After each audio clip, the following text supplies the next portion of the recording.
श्री सद्गुरु महाराज की जय। श्री सद्गुरु महाराज की जय। सबको ये जोरदार शब्दों में गुरु महाराज जी के जय जयकार करें। बोलिए श्री सद्गुरु महाराज की जय। अखंड मंडलाकारं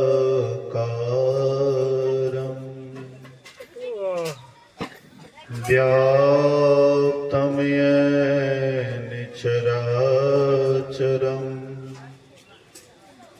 तत्पदं दर्शितं येन तस्मै श्री गुरुवे नमः। धन्य धन्य सतगुरु सुखद महिमा कही न जाए। जो कछु कहा तुम्हारी कृपा मोते कछु न बसाए। धर्मानुरागनी प्यारी जनता, सत्संग प्रेमियों, सदात्माओं, माताओं तथा भक्तिमती बहनों, एक दिवसीय संतमत सत्संग का आयोजन परम श्रद्धेय राम नारायण बाबू के निवास स्थान पर उनके पोते के मुंडन के शुभ अवसर पर यह संतमत सत्संग का आयोजन किया गया है। यहाँ पर बहुत फंक्शन हो रहा है, बहुत लंबा चौड़ा भंडारा भी हो रहा है। कल से ही भगत भी हो रहा है। सुबह से सत्संग भी हुआ, हवन भी हुआ।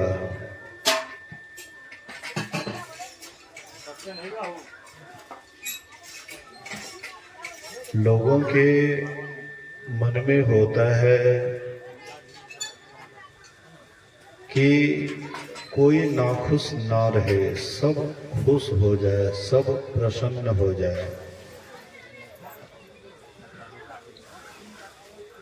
सबको प्रसन्न करने के पीछे शायद सब प्रसन्न तो नहीं हो पाता है, लेकिन मूल में भूल हो जाता है। जो सही में ईश्वर भक्ति है, जिससे हमारा परम कल्याण होगा, उस रहस्य को हम समझ नहीं पाते हैं, क्योंकि यह रहस्य सबसे गूढ़ है, सबसे गंभीर है। और जब तक कोई धीर नहीं होगा, गंभीर नहीं होगा, साधनशील नहीं होगा, तब तक उसको जान ही नहीं सकता है। लेकिन मन को बुझाने में हम लोग बहुत आगे रहते हैं, मन को समझाने में आगे रहते हैं, लेकिन इससे हमारा लक्ष्य कभी भी पूरा नहीं होता है। अपनी लक्ष्य की ओर सदा ध्यान देना चाहिए।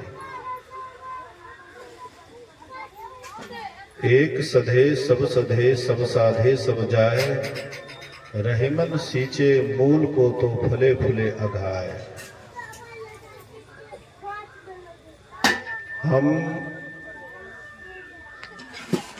मूल जड़ में अगर पानी डाल देते हैं तो पत्ता डाल वगैरह सब हरा भरा रहता है। जड़ में पानी नहीं डाल करके अगर हम पत्ता पत्ता में पानी डालते हैं तो शायद हमारा वृक्ष एक दिन सूख भी सकता है। तो मूल में परमपिता परमात्मा है और उसी का उसी की भक्ति से ही हमारा परम कल्याण होगा। लेकिन वह परमात्मा की भक्ति बिना सत्संग के नहीं हो सकती है।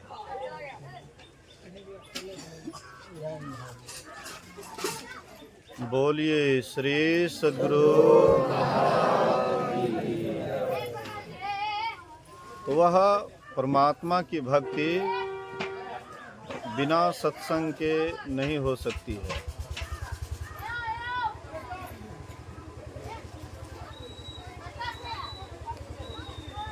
गोस्वामी जी कहते हैं, बिनु सत्संग भगति नहीं होई,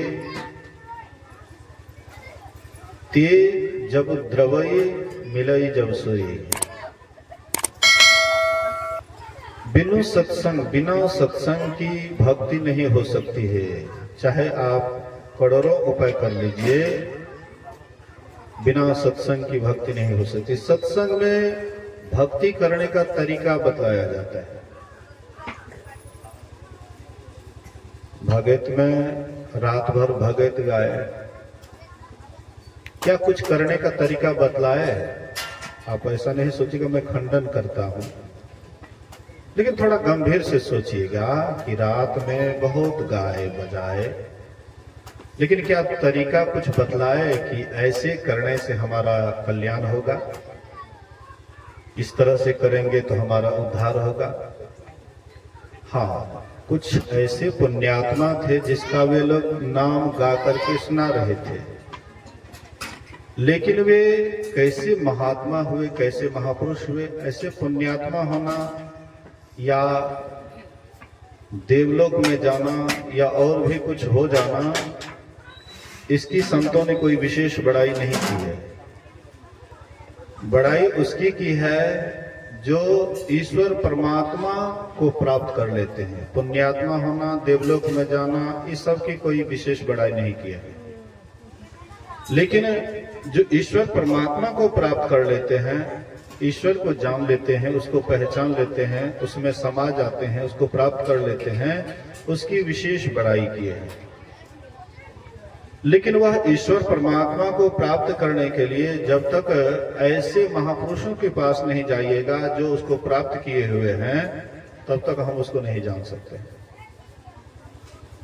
उस परमात्मा को जानने के लिए जो उसको प्राप्त किए हैं, जो जहां का रास्ता जानता है वही आपको बतला सकता है वहां का रास्ता। परमात्मा को जो पाए हैं उनको प्राप्त करने में कितनी कठिनाई होती है, कितना संयम, नियम, व्रत निभाना पड़ता है, वही जानता है जो उसको प्राप्त किया है। और जो अभी जानवे नहीं करते रोटी का मूड़ी किधर होता है, क्या बताएगा? जिन ढूंढा तिन पाइया गहरे पानी पैठ, जो ढूंढा वही पाया। और जो ढूंढा उसके पास जाएंगे तब पता मिलेगा कि कैसे ढूंढा, कैसे प्राप्त किया। इधर आंख बंद करके झठा मारने से काम नहीं चलेगा। महापुरुष का संग करना पड़ेगा, महात्मा का संग करना पड़ेगा। जो इस काम को करके पारंगत हुए हैं, उसको प्राप्त किए हैं, उनके शरण में जाना होगा। ऐसे महापुरुष के पास जाने से ही हमारा कल्याण होगा। तो हम लोग अभी सुन रहे थे श्री रामचरितमानस से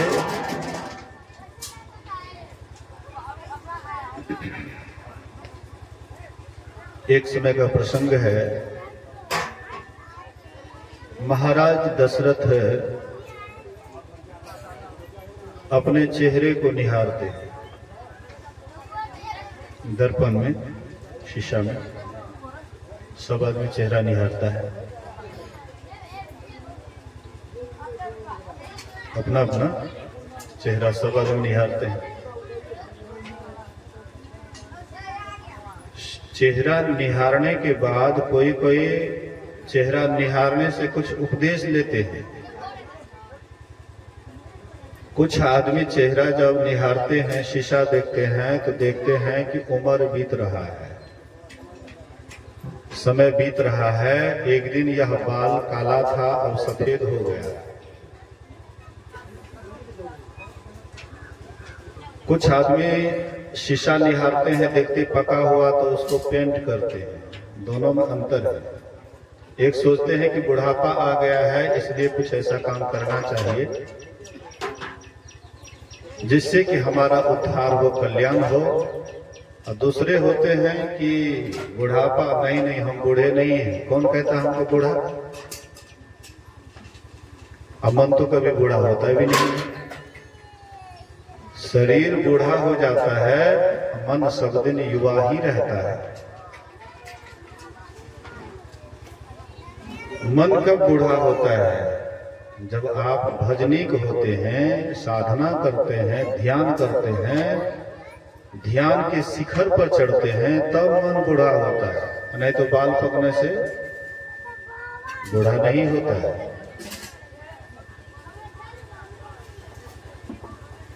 कोई उम्र में कम है, आपसे कम है, लेकिन वे भजनीक हैं, ध्यान साधना में ऊपर चढ़े हुए हैं, तो आपसे वे बूढ़े हैं। भगवान बुद्ध के समय में एक लकुंटक नाम के श्रामणेर था, मतलब छोटा सा 7 वर्ष की अवस्था वाले बच्चा था। लेकिन वे ध्यान करके, साधना करके उच्च गति को प्राप्त कर चुके थे। तो लोग उसको और सब भिक्षु उसका कान पकड़ लेते थे, कहते लकुंटक कहो, मन लगता है भिक्षुओं के बीच में कि नहीं। वो किसी को जवाब नहीं देते थे, क्योंकि उनको गुस्सा नहीं होता है। जो उस गति को प्राप्त कर लेते हैं उनके अंदर गुस्सा नहीं होता है। कोई कान पकड़ लेते, कोई चुट्टी काट लेते, लेकिन फिर भी वे गुस्सा में, कभी गुस्सा में नहीं आते थे, शांत रहते थे। एक दिन वह लकुंटक भिक्षु भगवान बुद्ध को प्रणाम करके जा रहे थे। भगवान बुद्ध कहते हैं कि देखते हो उस श्रामणेर को, लकुंटक भिक्षु जा रहा है। बोले कि हम जा रहा है। बोले कि वो अपने माता पिता को मार करके एकदम स्वतंत्र विचरण कर रहा है। बोलिए श्री सद्गुरु। सुन करके कैसे लगेगा, ये भिक्षु है, माता पिता को मार दिया। कहते हैं ये अपने माता पिता को मार करके देख लो, स्वतंत्र विचरण कर रहा है। माता पिता क्या है? मोह और ममता रूपी माता पिता को ही मार दिया।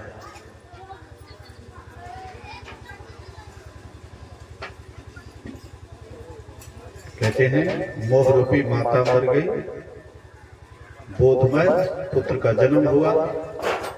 इन 2 सुतकों के हो जाने पर मैं संध्या कैसे करूं? ये मोह रूपी माता को मार दिए हैं। इसलिए देखो एकदम स्वतंत्र विचरण कर रहा है। मतलब कहने का कि जो उम्र से कम है लेकिन साधना में उच्च गति को प्राप्त किए हुए हैं, तो वे वृद्ध से भी वृद्ध होते हैं। संत ज्ञानेश्वर 14 वर्ष के थे, 14 वर्ष केवल। और चांगदेव जी महाराज 1400 वर्ष के थे। कितना फर्क है? 14 वर्ष, 1400 वर्ष। लेकिन उनको आत्मज्ञान नहीं हुआ था। जो आत्मज्ञान होने पर परमात्मा और उसमें कोई अंतर नहीं रहता है। अपने स्वरूप का ज्ञान नहीं हुआ था, अपने को नहीं जाना था। लेकिन तपस्वी थे। तपस्वी होने के कारण इतना तपस्या किए हुए थे कि मृत्यु को 14 बार लौटा दिए थे। मृत्यु आते थे उसको लेने के लिए प्रत्येक 100 वर्ष पर उसको घुमा देते थे, जाओ अभी हमको नहीं जाना। लेकिन उनको भी आत्मज्ञान प्राप्त नहीं हुआ। जो मृत्यु को भी घुमा देता है उसको भी अभी तक आत्मज्ञान नहीं हुआ है। विचार कीजिएगा, रिद्धि सिद्धि आ जाता है, चमत्कार करने लग जाते हैं, बहुत ऐसे काम कर देते हैं देख करके आप कहिएगा कि नहीं, तो पहुंचे हुए महात्मा है। अभी भी कुछ मीडिया लोगों के बीच में चमत्कारी बाबा सब है, वो चमत्कार दिखाते हैं, लोग सोचते हैं कि बहुत बड़का महात्मा है, हमारे प्रश्न का जवाब दे दिया, हमारे मन की बात को कह दी, ऐसे कर दी वैसे कर दी। चमत्कार पर चमत्कार होता है, लोग उसको नमस्कार करते, खूब भीड़ होती है। लेकिन जो अच्छे महात्मा होते हैं, जो उच्च दर्जे के महात्मा होते हैं, ये सब छोटका मोटका बात के पीछे नहीं पड़ता है। ये छोटा मोटा लोग मेरे प्रति आकर्षित हो, लोग हमको जाने पहचाने, लोग हमको खूब दान पुण्य करे, हमारे आगे पीछे करे, मीडिया वाले हमारे नाम का जसगान करे, उनके अंदर ये सब भावना नहीं होती। जब तक ये सब भावना रहती है तब तक आप में और परमात्मा में दूरी है। इसीलिए आप संसार को रिझाने में, बुझाने में, समझाने में, मान बढ़ाई में आप अपना समय बिता रहे हैं। अभी अंतर है।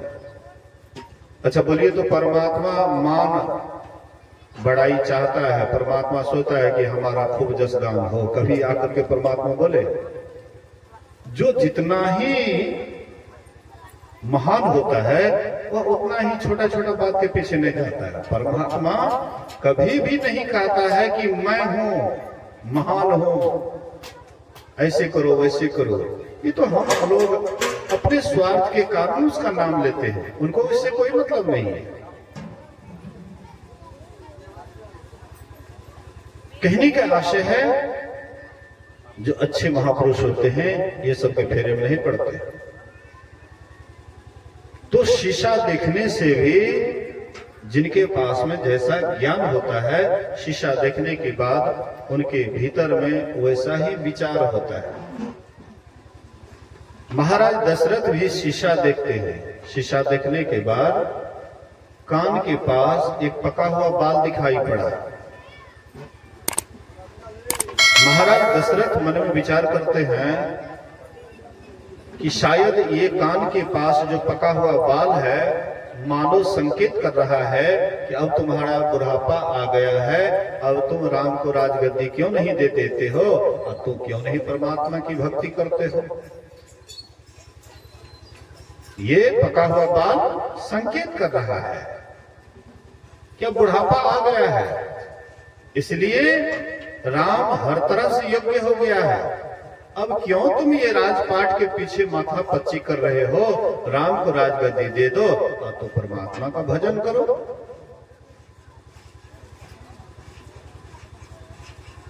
संकेत तो हम आपको भी करता है, लेकिन हम आप उस बात को दबा देते हैं। शुभ बात को, अच्छे विचार को दबाइएगा तो बुरा विचार हावी हो जाएगा। सुंदर विचार को अगर आप दबाइएगा तो जो उसका उल्टा विचार है वह हावी हो जाएगा। पुण्य नहीं कीजिएगा तो पाप तो होगा ही आपसे। पुण्य नहीं कीजिएगा तो पाप होगा ही। वो पाप से बचना चाहते हैं तो पुण्य करते रहिए, तो पाप से मन हटा हुआ रहेगा। मन तो कहीं ना कहीं लगेगा, शुभ में लगेगा या अशुभ में लगेगा, लेकिन मन कहीं ना कहीं लगेगा। लेकिन आपकी बहादुरी है कि आप इसको लगाते हैं कैसे और किधर लगाते हैं। तो महाराज दशरथ देखते हैं पका हुआ बाल,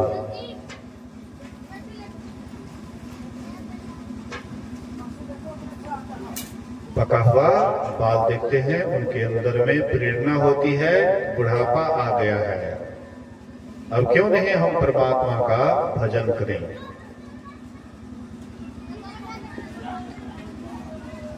गांव समाज में बहुत ऐसे हैं बूढ़े बूढ़ी, उनको भगवान का भजन नहीं सुहाता है, सत्संग ध्यान नहीं सुहाता है। वो जहां है सोचते हैं कि हम तो बढ़िया हैं, लेकिन कैसे आप बढ़िया हैं? बिना भक्ति के आज तक कोई बढ़िया नहीं हो पाया है। शरीर से कोई बढ़िया है तो बढ़िया नहीं है। परमात्मा की भक्ति करने से ही कोई बढ़िया होता है, अच्छा होता है।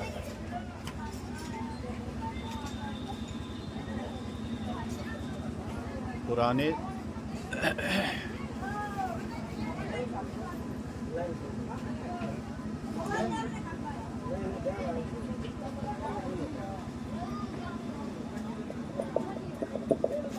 बोलिए श्री सद्गुरु। पुराने जमाने में नियम था और 4 आश्रमों की व्यवस्था थी। पुराने जमाने में 4 आश्रमों की व्यवस्था थी। ब्रह्मचर्य, गारहस्थ, वानप्रस्थ, संन्यास, 4 आश्रम की व्यवस्था थी पहले। लोग ये चारों आश्रम को क्रम क्रम से ग्रहण करते थे।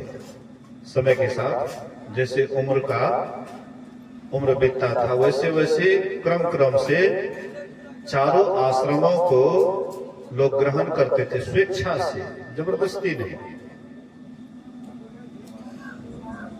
जैसे अभी मान लीजिए 100 वर्ष हम आप जिएंगे तो इसको 4 भागों में बांट दीजिए।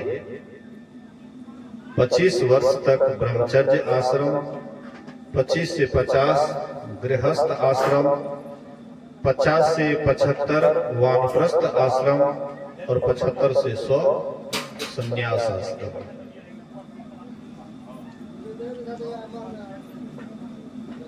एक से 25 तक वह गुरुकुल में रहता था, विद्या अध्ययन करता था, गुरु की सेवा करता था। सेवा से क्या होता है? तो नम्रता आती है। आज हम एक दूसरे की सेवा नहीं करना चाहते। बोलिए श्री सद्गुरु। आज हम एक दूसरे की सेवा नहीं करना चाहते हैं। सेवा से हम डरते हैं, भय लगता है कि दूसरे की सेवा कैसे करें, क्यों करें, इससे क्या लाभ होगा, फायदा क्या होगा। हो ये सब झूठे हैं। सेवा से मुकरते जा रहे हैं तो ज्ञान भी धीरे धीरे ज्ञान से भी हीन होते जा रहे हैं। बड़े गुरुजनों की सेवा करने से उनके अंदर जो शुभ कामना होती है वो हमारे अंदर में प्रविष्ट होता है। बड़े आप जिसकी सेवा करते हैं हृदय से उनके अंदर में आपके प्रति शुभ कामना होती, चाहे बोले या ना बोले, लेकिन हृदय महसूस करता है। किसी की आप सेवा करते हैं उनका हृदय महसूस करता है, आहा कितना बढ़िया है, कितना सेवा करते हैं। एक एक व्यक्ति देखिएगा सेवा करके बहुत कुछ पा लिया। संत तुलसी साहब की सेवा करके बाबा साहब के माता पिता थे और उनकी इतनी सेवा किए कि तुलसी साहब खुश हो गए। बोले कि वरदान मांगो। बेटा बेटी नहीं था तो बोले गुरुदेव को पुत्र का वरदान दीजिए। तुलसी साहब बोले कि हाँ मैं तुमको पुत्र का वरदान देता हूं। ऐसा पुत्र होगा कि संत मत के ज्ञान को चारों तरफ फैलाएंगे। तुलसी साहब की बहुत बढ़ चढ़ करके सेवा किए, प्रसन्न हो गए, खुश हो गए, उनको वरदान भी मिला। बाबा साहब हो गए तो सही में संत मत के ज्ञान को सब जगह फैलाया। ऐसी आपको बहुत उदाहरण मिलेगा। सेवा से आपके अंदर कोई कामना होती है तो वह पूरा हो जाता है। बड़ों की सेवा करना चाहिए, बड़े गुरुजनों की सेवा करनी चाहिए। युवा अवस्था में ही सेवा आप किसी का कर सकते हैं, बुढ़ापा में तो कोई किसी का नहीं कर सकता है, सब शरीर से असमर्थ हो जाता है। अब आप ही शरीर से लाचार हैं तो आप दूसरे की सेवा क्या कीजिएगा? आपके शरीर में परेशानी है, आप दूसरे की सेवा क्या कीजिएगा? तो कोई लाचार से सेवा करता है, जैसे पत्नी है कोई सेवा नहीं करते हैं तो पति लाचार से सेवा करता है, बेटा बेटी उसको कोई नहीं देखरेख करता है तो लाचार से सेवा करते हैं। किसी का पति है, बेटा बेटी या पुतोह सेवा नहीं करती हैं तो लाचार से सेवा करती है। कोई अपने पति की सेवा लाचार से करती है, देखती है कि कोई नहीं कर रहा है तो हमारा है तो क्या करेंगे, हमको तो करना है। क्योंकि हम सोचते हैं कि आज ये बूढ़ा है तो क्या सेवा करेंगे, लेकिन एक दिन तो हम भी बूढ़े होंगे, हम किसी की सेवा नहीं करते। हमारे अंदर में भी होगी कि कोई सेवा करे। मैं पिठौरा में बराबर जाता हूं सत्संग करने के लिए। एक माता जी हमारे कान में बराबर कनफुसकी करती रहती है बाबा कहियो न पुतोह के सेवा करते, बाबा कहियो न तेल लै के मालिश कए दै छै, सेवा करे छै। हम कैसे कहें, संकेत करते हैं। पहली बात एक याद रखिएगा, किसी की आशा नहीं रखिएगा सेवा करने की, नहीं तो सेवा नहीं करेगा तो उससे ज्यादा दुख होगा। इस सबसे पहली बात को याद रखिएगा। आपका शरीर बूढ़ा हो गया है, लाचार हो गया है, लेकिन अगर आप आशा नहीं कीजिएगा कि कोई हमारी सेवा करे तो आप बुढ़ापे में भी बड़े खुश रहिएगा, बहुत खुश रहिएगा। बुढ़ापा क्या है? बहुत जीवन जीने का अनुभव है। अगर कोई बुढ़ापा में नाखुश रहता है, दुखी रहता है, तो समझ जाइए कि वह जीवन ठीक से जीने की कला को नहीं जानता है। आशा निराशा में डालेगा। आप आशा बनाए हुए हैं कि हमारी पोतोह है सेवा करेगी, हमारा बेटा है सेवा करेगा, पोता पोती है सेवा करेगा। ये आशा आपको और दुख देगा। सेवा कर रहा है तो भी राम राम, नहीं कर रहा है तो भी राम राम। किसी भी हाल में रहिए, एकदम मस्त रहिए, आनंदित रहिए। अगर ऐसा जीवन आप जी रहे हैं तो आप बहुत आनंद में रहिएगा। बुढ़ापा में और ज्यादा आनंद होना चाहिए, और ज्यादा, इसलिए कि बहुत जीवन जिया है, बहुत अनुभव है उसको, लेकिन वह अनुभव आप अपने माथे में नहीं रखते, हृदय में नहीं रखते, वह अनुभव को निकाल देते हैं। जीवन जी करके वहां से कुछ अनुभव लेना चाहिए। आशा माही निराशा रहिए, जोग जुगति इव पाइए। आशा माही निराशा रहिए, आशा में निराशा रहना है, ऐसे जीवन जिए। मत करो आहोमन दूसरों के आशा, दूसरे की आशा मत कीजिए। पुत्र जन्म लेलक सुखवा की आशा, घरे में पोतहु एले टूटी गेले आशा, मत करो आहोमन दूसरों की आशा।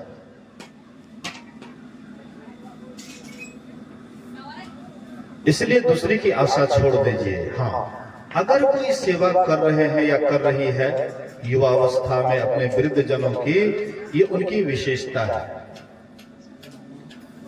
उसको ही आनंद मिलता है। जो किसी की सेवा करते हैं, बड़े बुजुर्ग की सेवा करते हैं, आनंद उसी को मिलता है, सुख उसी को मिलता है। सेवा से भी खुशी होते हैं लोग, सुख मिलता है, हृदय से आह्लादित होते हैं। जो सेवा करते हैं बड़े बड़े जनों की, हृदय से आह्लादित होता है, उसका जीवन सुखमय होता है। और आगे आदमी के जीवन से उसका जीवन खुशहाल होता है जो बड़े गुरुजनों की सेवा करते हैं। इसलिए सेवा से सद्गुण हैं आते, जिससे जीवन सुखमय होता, और जिसमें है सेवा भाव नहीं, साही सुख चैन कहाँ होगा।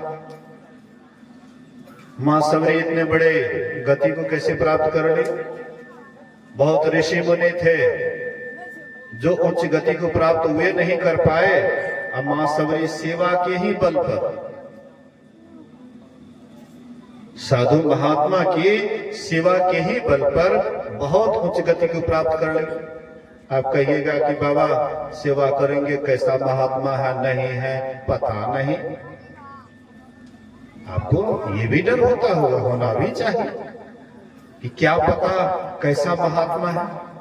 अरे भैया कैसा महात्मा है वो जाने, लेकिन तुम कैसा हो, तुम कैसा हो अपने तरफ देखो। अगर तुम ठीक रहोगे कोई तुम्हारा बाल बाका नहीं कर सकता है। राखन वाला साइया तो मार सके ना कोई, अब बाल ना बाका कर सके, जो जग बैरी हो। आप अपने में दुरुस्त रहिएगा, कुछ भी आपका कोई नहीं बिगाड़ पाएगा।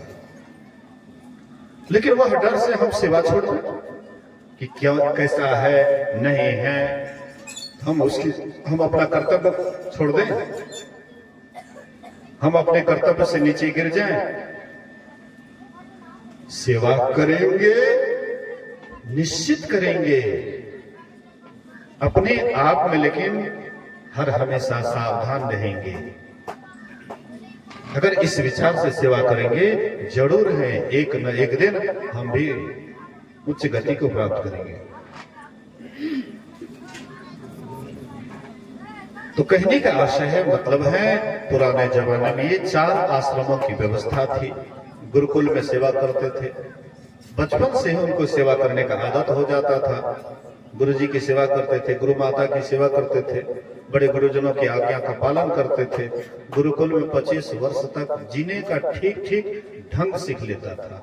आजकल स्कूल में लोग पढ़ने के लिए जाते हैं, लेकिन जीवन जीने की ढंग नहीं जानते हैं, बेढंगा और चाल चलते हैं। स्कूल में जाने से बेढंगा चाल चलता है, किसी की बात को कोई स्थान ही नहीं देते हैं। सोचते हैं कि हम तो पढ़े लिखे हैं, आइए तो कम पढ़े लिखे हैं, हमारे माँ बाप तो नहीं पढ़े लिखे हैं या कम पढ़े लिखे हैं, हम तो ज्यादा पढ़े लिखे हैं। तो ज्यादा पढ़े लिखे हैं तो आपके अंदर तो ज्यादा समझ होना चाहिए, ज्यादा नम्रता होनी चाहिए, सुंदर और ज्यादा विचार होना चाहिए।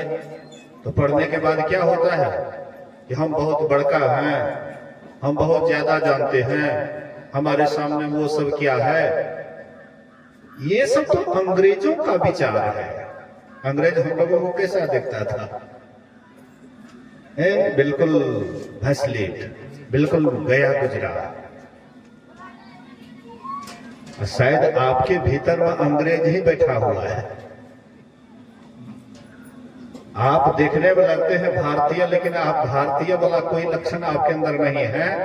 अंग्रेज जाने लगे ना तो बोले कि मैं तो जा रहा हूं, लेकिन मैं अपना छाप छोड़ते हुए जा रहा हूं। अंग्रेज चले गए, लेकिन अंग्रेजी भाषा रह गई। यही अंग्रेजी भाषा के कारण हम आप सोचते हैं कि हम बहुत बड़का है।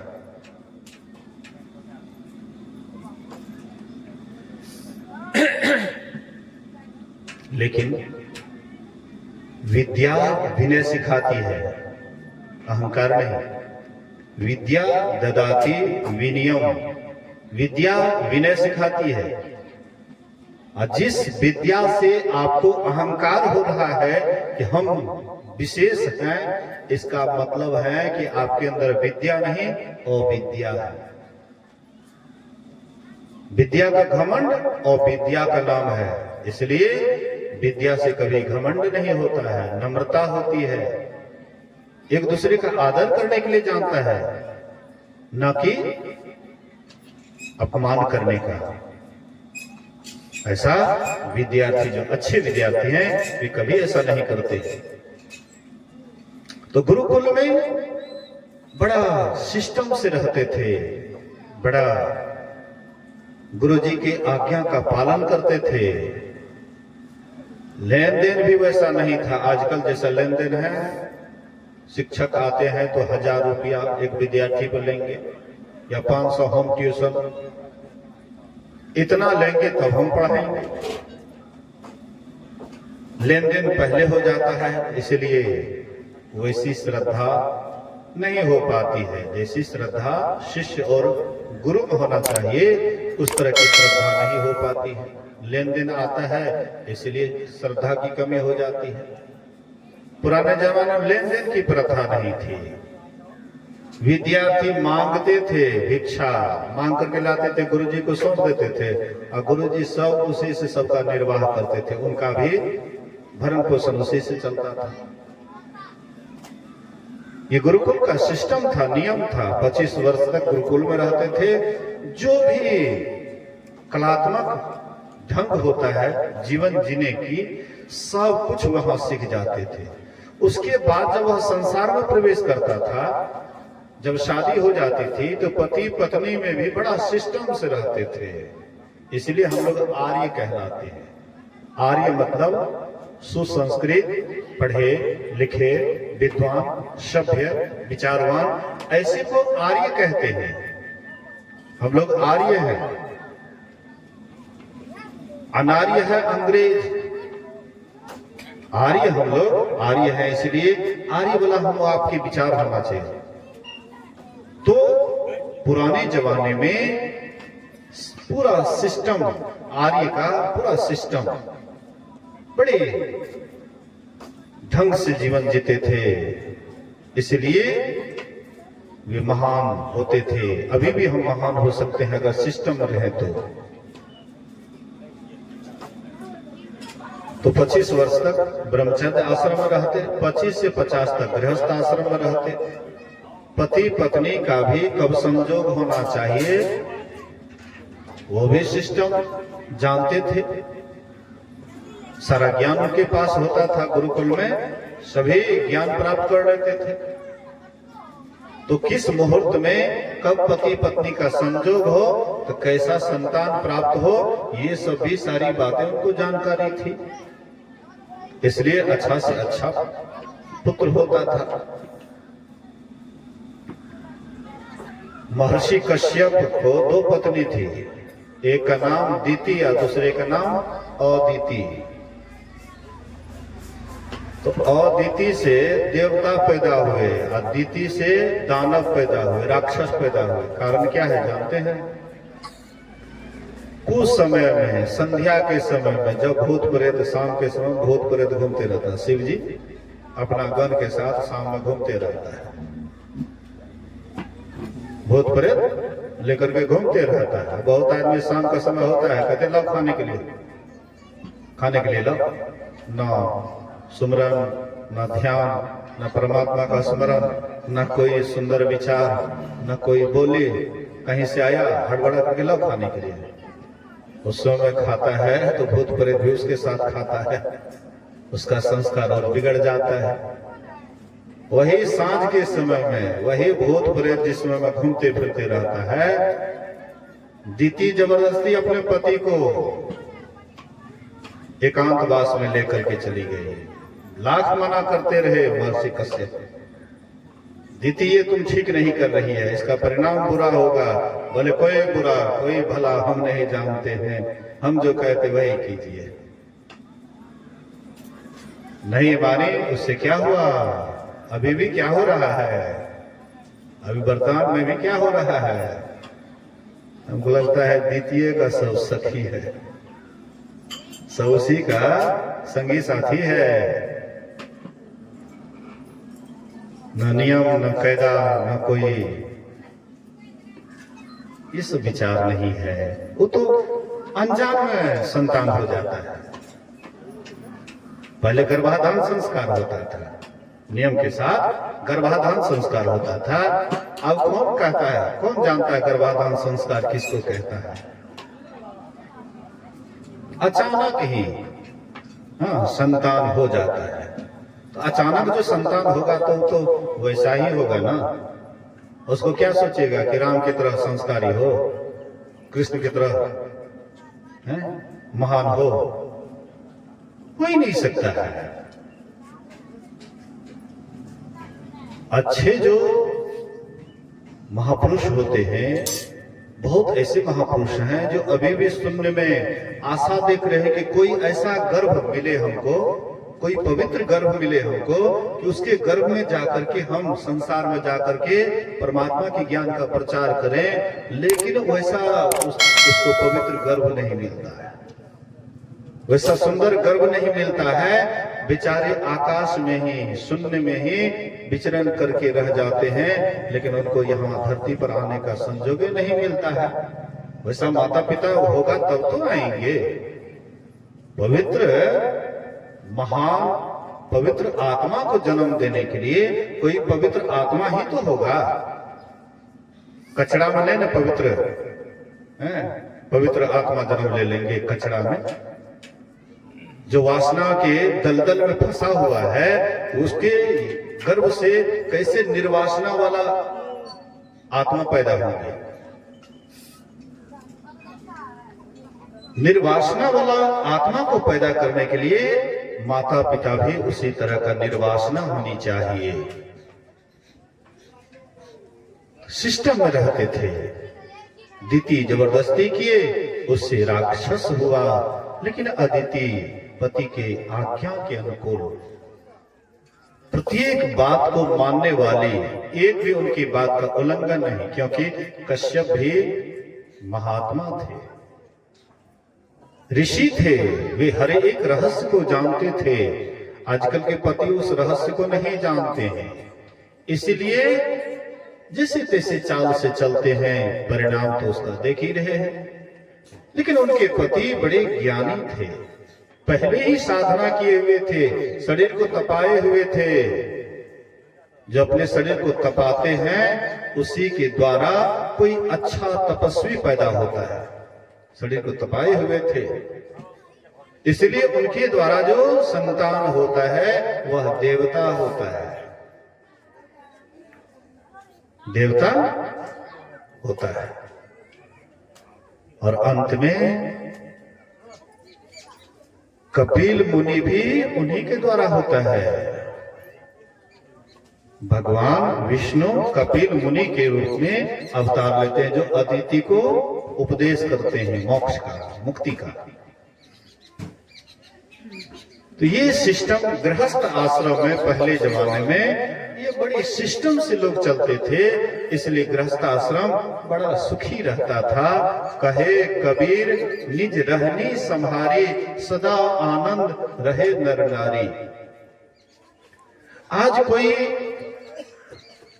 मां बहनें हैं, अगर कुछ सिस्टम में रहना चाहती है तो पति उसको सिस्टम में नहीं रहने देती है। वो चाहती है कि हम संयमित जीवन बिताएं, लेकिन उनको पति उसका संयमित जीवन नहीं बिताने के लिए देते हैं। कोई सत्संग नहीं है, थोड़ा थोड़ा अगर इस ज्ञान को समझती है, बुझती है और धीरे धीरे वो चाहती है कि हम संयमित जीवन जिए, लेकिन उनके पति उसके संयमित जीवन में सदा बाधा डालते रहते हैं। पहले जमाने में पति भी जानकारी रखते थे, प्रत्येक बात की जानकारी रखते थे, तो गृहस्थ आश्रम ठीक ठीक चलता था। 25 से 25 वर्ष तक इतना बढ़िया से गृहस्थ आश्रम चलाते थे, इतना आनंद में रहते थे कि कहना क्या है। और फिर जब 50 पूरा हुआ तो तब घर परिवार बाल बच्चा का मोह ममता मन से त्याग दिए और एकांत में पति पत्नी मिलकर के एकांत में रहने लगे, ध्यान भजन करने लगे। बस उसका काम यही था, बाल बच्चा को सब कुछ सौंप दिए कि तुम लोग अब राजपाट चलाओ, सबका देख रेख करो, और हम लोग अब ध्यान भजन में ही अपना जीवन बिताएंगे। चाहिए, अभी भी चाहिए, जो समझदार व्यक्ति हैं देखते हैं कि आपका बच्चा जब कुछ संभल गया है, कुछ संभाल रहा है, अरे कोई जरूरी नहीं है कि कोनो नौकरी हो जाए, तब चाहे खेती क्यों नहीं संभाल रहा है, और थोड़ा थोड़ा आप भी भार दीजिएगा तब वो संभलेगा। सब भार जब आप ही उठा करके रखिएगा तो कैसे संभलेगा। तिजोरी का चाबी आप ही सब तो रखिएगा, उसको कभी देवे नहीं करिएगा तो कैसे करेगा। छोड़ दीजिए, छोड़ दीजिए। बुढ़ाएगा कि रखेगा, छोड़ दीजिए। वो अपने उसको अनुभव ज्ञान होगा, वो समझेगा कि कैसे इसको रखें, किस तरह से बढ़ावें, वो अब उसके दिमाग पर छोड़ दीजिए। लेकिन उसका भी दिमाग वाला टेंशन आप ही ले रहे हैं कि कितना जमीन हो जाए, कितना मकान बना रहे हैं। अब बुढ़ापे में भी आपके अंदर में वही विचार चल रहा है जो जवानी में चलता था। क्या हुआ बुढ़ापे से? बूढ़े हो गए, लेकिन अभी भी संसार का ही विचार में आप डूबे हुए हैं, तो बूढ़े नहीं हैं, अभी भी आप जवान हैं। छोड़ दीजिए। जब देखिए कि कुछ संभल गया है, कुछ उम्र बढ़ गया है, जब शादी कर देते हैं तब धीरे धीरे वहां से दिमाग हटा दीजिए। जब तक शादी नहीं होती है तब तक देख रेख करना स्वाभाविक है, लेकिन जब शादी हो जाती है तब उधर से दिमाग हटा दीजिए। आप अपने दिमाग को केवल परमात्मा के तरफ ही लगाइए, तो आप घर गृहस्थी में रहते हुए भी आप समझिए कि वानप्रस्थ में रह रहे हैं। कहीं सत्संग का समय हो गया तो बस चल दिए, कोई लाख काम है, चलो छोड़ो कोई बात नहीं, ऐसे काम धाम चलते रहता है। ध्यान का समय हुआ, घरे गृहस्थी में है, कोई बात नहीं है, ध्यान का समय हुआ, बैठ गए ध्यान कर। अब करेगा ये लोग, कितना हम करते रहेंगे सब दिन। तो आप घर गृहस्थी में रह करके भी वानप्रस्थ जीवन बिता सकते हैं। फिर 75 से 100, फिर पति पत्नी में भी कोई मतलब नहीं, वो भी सन्यासी, वो भी सन्यासी, दोनों अलग हो जाते थे, दोनों अलग हो जाते थे, दोनों में किसी से किसी को मोह नहीं। आप अलग नहीं हो सकते, कम से कम घर में विचार से अलग हो जाइए, मन से अलग हो जाइए कि चलो तुम भी हो, मैं भी हूं, लेकिन अब त्याग, अंदर से त्याग। बाहर से हाजी हाजी करते रहिए अपने ठाम। बाहर से सबके बात में हाजी कीजिए, अंदर से अलग हो जाइए, अंदर से त्याग। बाहर से सन्यास हो ना हो, लेकिन अंदर से सन्यास ले लीजिए। ये 4 आश्रमों की व्यवस्था बहुत प्राचीन है, और इस व्यवस्था के सिस्टम में जब तक हम आप रहे तब तक बहुत अच्छा रहा, बहुत अच्छा रहा, हम सुखी भी बढ़िया रहे।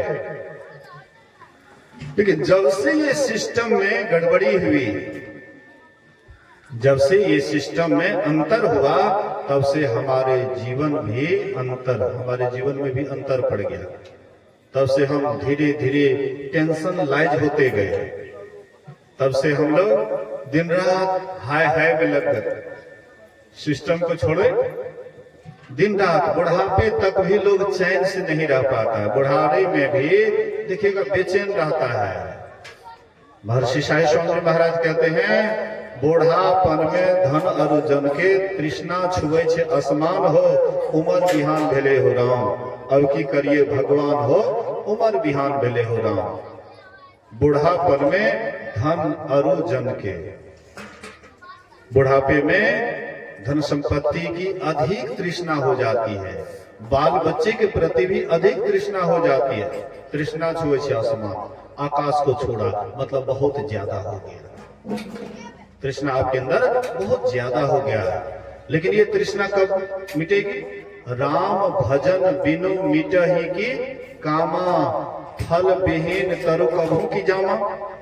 क्या बिना राम भक्ति के ये तृष्णा, ये कामना, ये वासना समाप्त हो सकती है? कहते नहीं। जैसे बिना फल के, बिना पृथ्वी के कोई वृक्ष नहीं जम सकता है, ऐसे ही राम भक्ति के बिना आपके अंदर कामना का अंत नहीं हो सकता है। ये सिस्टम बहुत पुरानी है, बहुत ये सिस्टम पहले चल रहा था। कोई ऐसे भी होता था जो एकाएक ब्रह्मचर्य से डायरेक्ट सन्यासी में अपना दाखिल कर लेता था। कोई ऐसे भी हुए कि ये 2-3 आश्रम में नहीं जाकर के गृहस्थ, वानप्रस्थ, इधर नहीं जाकर के एकाएक सन्यासी में कूद गया। ऐसे भी शुरुआत, सृष्टि के शुरुआत में सनकादिक ऋषि 4 पुत्र पैदा किए, बोले कि जाओ तपस्या करो। तपस्या करके आ रहे थे, नारद बाबा बोले कहाँ जा रहे हो? बोले कि सृष्टि करने के लिए ब्रह्मा जी कहते हैं। नारद बोले इतना तपस्या है, अब जाएगा सृष्टि में, झूठों का दिमाग पच्ची करेगा, काहे के लिए दिमाग खराब कर रहे हो? ये तपस्या करके तपस्या को भंग करने जा रहे हो? अरे इससे बढ़िया होगा हाँ संन्यास ले लो, भगवान की भक्ति में ही दिन रात रम जाओ। क्या झूठों का माथा पच्ची गला में ढोल लेकर के ऐसे दिन रात बजाते रहो, क्या जरूरत है? जो काम करने के लिए आया वही काम करो ना, क्या ये झूठों का? वही काम करने से ही तुम्हारा कल्याण होगा। ये झूठों का काहे के लिए गला का ढेंग लटका रहे हो? नारद बाबा जैसे उपदेशक दिमाग में बैठ गया बात, बस सन्यासी ले लिए। ब्रह्मा जी कहते जाओ सृष्टि करो। बोले कि अब हमसे नहीं होगा सृष्टि। अरे कौन सिखाया है जी? कौन सिखाया? नारद जी। नारद जी उतने तो नहीं, और को भी सिखाए। गुस्सा में आ गए नारद जी। ब्रह्मा जी बोले कि तू जो है बराबर बहकाते रहते हो, हमें सृष्टि की चिंता है और तुम्हें सन्यास की चिंता है, उद्धार की चिंता है। जाओ मैं तुमको शाप देता हूं, एक जगह तू स्थिर नहीं रह पाएगा। बोले श्री सदगुरु। नारद जी एक जगह स्थिर नहीं रह पाते, कभी यहाँ कभी वहां कभी वहां। एक जगह स्थिर होगे तब ना तो उपदेश करोगे। ऐसा उपदेश करते हो कि सन्यासी बना देते हो, इसलिए मैं तुमको श्राप देता हूं, तो एक जगह स्थिर रहोगे ही नहीं। तो फिर इस तरह से सन्यासी का कारोबार नहीं चलेगा, हमारा काम चलेगा। जैसा लोग होता है ना वैसे ही दूसरे को बनाना चाहता है। बोलिए श्री सदगुरु। मेरे मन में होता है कि जितना है ना सब सन्यासी हो जाए। मेरे मन से पूछिए तो मैं सोचता हूं कि जितना भी यहाँ है सब के सब सन्यासी हो जाए। लेकिन फिर दीपनारायण बाबा है, उनसे पूछेंगे तो कहेंगे नहीं नहीं ये कोई उम्र है? अरे उम्र होता है सन्यासी का, आइए सन्यासी सन्यासी। हम देखो तो उम्र में आकर के सन्यासी हुए ना, तो अपना सिस्टम वो सोचेंगे अपने सिस्टम। फिर और तीसरे से पूछिए, अरे सन्यास लेकर के क्या होता है जी? हम देखो तो गृहस्थ आश्रम में हैं, हम देखो तो कितना बढ़िया बाल बच्चे के साथ में रहते हैं, सबके बीच में रहते हैं। देखो तो हम कैसे हैं? तो अपना अपना सब सोचते हैं कि मेरे सिस्टम में लोग रहे। लेकिन आप स्विंग ढूंढना पड़ेगा आपको कि कौन सा सिस्टम हमारे लिए विशेष हितकर है, कौन सिस्टम ज्यादा हितकर है। तो स्वामी रामतीर्थ का नाम सुने होंगे, बोलिए श्री सदगुरु। आज तो ऐसे समय पार हो रहा है कि लगते नहीं है कि इतना समय हुआ। 53 मिनट हो गया हमको बोले हुए, और लग नहीं रहा कि हम 53 मिनट बोले हैं। हमको लगता है कि हम तो अभी ये बोल रहे हैं, और शायद लगता है कि आप लोगों को भी लगता होगा कि अब ये बाबा कहाँ पे से देर हुआ है। बुझाता है कभी कभी जब आप आनंदित मन से सुनते हैं, और मेरा भी मन सुनाने में आनंदित रहता है तो समय का पता नहीं लगता है। आइए स्वामी रामतीर्थ के संबंध में थोड़ा सा सुनाऊंगा, उसके बाद फिर सारा और भी कार्यक्रम है। जाना तो था मुझे और भी जगह, लेकिन और जगह नहीं जा करके खाली ये 4 आश्रमों का ही मैं वर्णन किया हूं। तो स्वामी रामतीर्थ एक अच्छे प्रोफेसर थे। पहले तो उन्होंने बड़ा मेहनत करके प्रोफेसरी की। मैथ के बड़े अच्छे प्रोफेसर थे, गणित के बड़े सुंदर प्रोफेसर थे।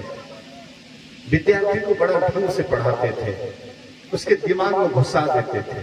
जो पढ़ाते थे दिमाग में सेट कर देते थे, बड़े अच्छे। उनको ऐसा गुरु मिला कि तुम्हारे पास में सोना है लेकिन सुगंध नहीं है। अध्यात्म के बिना जीवन तुम्हारा रूखा सूखा लग रहा है। क्यों नहीं इसमें अध्यात्म भी मिला दो, तो सोना में सुगंध हो जाएगा। आप कहिएगा सोना में भी सुगंध होता है, सुगंध का छिड़काव करते कोई क्या? बोलिए श्री सद्गुरु। सोना में सुगंध से मतलब है कि सोना को अगर जेवर का रूप दे दीजिए, या कोई माँ बहनें पहनती है तो कितना बढ़िया लगता है, वही है सोना में सुगंध। सोना में सुगंध से मतलब है ढेला के रूप में रखा हुआ है कहीं पर, उसका कोई सदुपयोग नहीं हो रहा है, एक जगह रखा हुआ है। लेकिन वही अगर जेवर के रूप में किसी के शरीर की शोभा को बढ़ाता है, वही है सोना में सुगंध। तो कहते हैं कि तुम्हारे अंदर में भौतिक ज्ञान बहुत बढ़िया है, लेकिन अध्यात्म ज्ञान मिला दो तो सोना में सुगंध हो जाएगा। वे प्रभावित हुए और धीरे धीरे अध्यात्म ज्ञान से जुड़ करके ध्यान भजन करने लगे। उनके अंदर में वैराग्य आ जाता है, संन्यास लेने की इच्छा हो गई। अपने पत्नी को बुलाए, तब तक में गृहस्थाश्रम में जा चुके थे। 2 लड़का भी था उनको, पत्नी को बुलाया और पत्नी को कहते हैं कि मेरी इच्छा है कि मैं संन्यास लूंगा। पत्नी कहती है कि अगर आप संन्यास लीजिएगा तो हम भी संन्यासी बनेंगे। बोले देखो बहुत मार्ग कठिन है, बहुत कठिन मार्ग है, इस पर बहुत संभल करके चलना पड़ता है, इसलिए हठ मत करो, मैं संन्यास लेना चाहता हूं। बोले कि नहीं, आप अगर लेंगे तो मैं भी लूंगी, मैं भी आपके साथ सन्यासिनी बनूंगी। हमारे पति जिस पथ के पथिक बनेंगे, मैं भी उस पथ की पथिकनी बनूंगी। बोले कि अगर तुम सन्यासिनी होना चाहती है, सन्यास लेना चाहती है, तो तुमको ये काम करना पड़ेगा। बोले कि कौन काम? बोले कि बच्चा को सबसे पहले चौराहे पर छोड़ करके आना पड़ेगा। कि बच्चा रहेगा तो सन्यासिनी कैसे बनेगी? तो उसी के मलार दुलार में, इधर उधर ममता में फंसी हुई रहेगी, तो सन्यासी कैसे बनेगी? तो सबसे पहले इसको चौराहे पर छोड़ करके आओ। ये जाती है, दोनों बच्चे को ले जाकर के चौराहे पर छोड़ देती है, आंख से दोनों बच्चे को आंख बचा करके वहां से निकल जाती है। आ गई, बोले कि मैं उसको छोड़ करके आ गई। बोले कि सन्यासी बनना चाहती है तो ये जो हार श्रृंगार है ये सबको साफ करना पड़ेगा। गए एकदम तेल सिंदूर जो भी कुछ है, हाँ, सबको धो धा करके आ गई। गेड़वा वस्त्र पहना दिए, अपना भी गेड़वा वस्त्र पहन लिए। बोले कि आज दिन से तू मेरी माँ हुई, मैं तुम्हारा पुत्र, तुम जाओ पूरब, मैं चला पश्चिम। आज दिन से तुम मेरी माँ हो गई, मैं तुम्हारा पुत्र हो गया, अब तुम पूरब जाओ। संन्यास का मतलब त्याग। अब तुम पूरब जाओ, मैं जा रहा हूं पश्चिम। इसका नाम है संन्यास। स्वामी रामतीर्थ बड़े विचित्र महात्मा हुए। उनका एक एक बात बड़े ही सुंदर, बड़ा ही विचित्र बात सब है, लेकिन उधर नहीं जाऊंगा क्योंकि पाबंदी है, समय के साथ चलना पड़ता है। मेरी कहने का ये आशय है कि हम आप भी ये 4 आश्रमों का अगर पालन करेंगे, ये बच्चे का जो ये मुंडन संस्कार हुआ है, मुंडन संस्कार क्यों होता है? अब ये स्कूल में दाखिल होगा, ये स्कूल जाएंगे, गुरुकुल जाएंगे, वहां पर विद्या अध्ययन करेंगे, विद्या अध्ययन करके वहां से आएंगे संसार के लिए, या अपने परिवार के लिए, या अपने माँ बाप के लिए, अपने दादा दादी के लिए, समाज के लिए कुछ करेंगे। इसलिए मुंडन संस्कार हुआ है और हम आप भी यहाँ पर आए हुए हैं। सबके अंदर में खुशहाली है, हाँ, खुशी खुशी से सब काम कर रहे हैं, बड़ी उदारता के साथ ये सब काम कर रहे हैं। मैं गुरु महाराज से प्रार्थना करता हूँ कि इनके अंदर में जो शुभ विचार है, सत्संग ध्यान के प्रति जो इनका शुभ विचार है, मैं गुरु महाराज से प्रार्थना करता हूँ कि इनका जो शुभ विचार है यह दिन प्रतिदिन आगे बढ़े। आप लोग भी अपने काम धाम को छोड़ करके ये सत्संग की सभा को बढ़ाए हैं। आप लोगों के लिए भी गुरु महाराज से प्रार्थना करता हूँ कि आप लोगों का भी इहलोक और परलोक दोनों जीवन सबरे। इसी वचन के साथ बोलिए प्रेम से श्री सद्गुरु महाराज की जय। श्री सद्गुरु महाराज की जय।